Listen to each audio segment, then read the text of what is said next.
जावा script की इस class में ये हमारा तीसरा वीडियो है। तो आज के क्लास में हम जावा स्क्रिप्ट में एरे के बारे में जानेंगे। जावा स्क्रिप्ट में एरे क्या होता है आज के क्लास में हम डिस्कस करेंगे। तो चलिए हम आज का क्लास स्टार्ट करते हैं।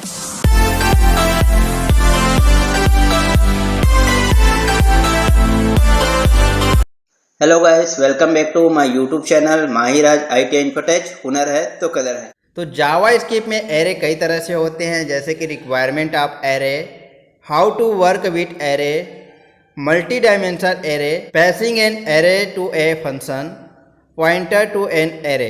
तो इस प्रकार एरे कई तरह से होते हैं। तो चलिए हम जावा स्क्रिप्ट में एरे को समझते हैं। जावा स्क्रिप्ट की ऐसे वस्तु है जो मानों को किसी श्रृंखला को स्टोर कर सकते हैं। एरे तत्वों को इंडेक्स 0 से प्रारंभ होते हैं और अंतिम इंडेक्स उस एरे की लंबाई से एक कम संख्या के बराबर होता है। मान लीजिए आप एरे की संख्या 10 निर्धारित किए हैं तो वो 0 to 9 होगा। एरे घोषित कैसे करते हैं? तो जावा स्क्रिप्ट में किसी एरे का उपयोग करने से पहले उसे घोषित करना अनिवार्य है। इसकी विधि है array name equal to name array, और इसे जो है हम यहाँ पर मंझले जो कोष्ठक है एरे लेंथ देते हैं। तो इस तरह से जावा स्क्रिप्ट में एरे को घोषित किया जाता है। Array an multi dimensional array in scale, declaring an array, multi dimension array, processing an array, creating an array with range, concatenating array. तो ये सभी एरे के मल्टी डायमेंशन स्केल है। टेंस एरे एक ऐसा एरे होता है जिसका निर्माण उसके सभी तत्वों को कोई विशेष मान देकर किया जाता है। किसी डेंस एरे के निर्माण या घोषणा का सामान्य रूप निम्न प्रकार है, जैसे कि array name equal to name array, और यहाँ पर हम मंझले कोष्ठक के साथ value 1, value 0, value 1, value n इस तरह से देते हैं। ब्रैकेट क्लोज करने के बाद यहाँ पर सेमीकोलन लगाते हैं। जहाँ वैल्यू 0, वैल्यू 1 आदि कोई अचर है यानी कॉन्स्टेंट्स है, क्योंकि इंडेक्स 0 से प्रारंभ होकर n तक है, इसलिए इस एरे में तत्वों की संख्या n+1 होगी। एरे पर क्रियाएं ज्वाइन, रिवर्स,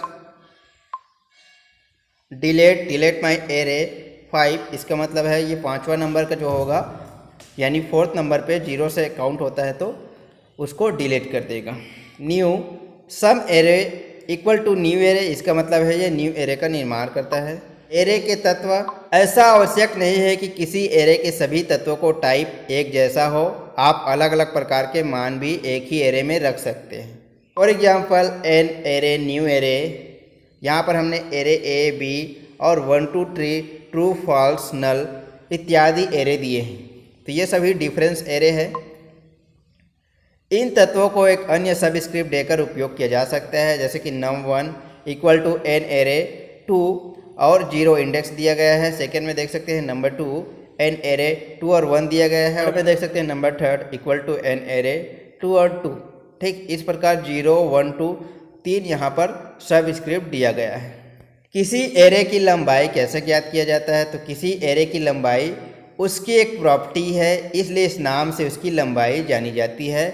उदाहरण के लिए देख सकते हैं यहाँ पर ए वेयर माई एरे लेंथ दिया गया है, जहाँ माई एरे की लंबाई का मान चर ए वेयर में आ जाएगा, यानी यहाँ पर आ जाएगा। तो जो माई एरे है इसकी जो लंबाई है उसकी मान ए वेयर में आ जाएगा। तो इस प्रकार आज के क्लास में हमने जावा स्क्रिप्ट के एरे के बारे में जाना, जिसमें requirement of array, how to work with array, multi dimensional array, passing an array of function, pointer to an array के बारे में समझा। तो चलिए हम जावा स्क्रिप्ट के नेक्स्ट क्लास में मिलेंगे पार्ट 4 में। आई होप आपको वीडियो अच्छा लगा होगा, इन्फॉर्मेटिव लगा होगा, तो लाइक शेयर करना ना भूलिए।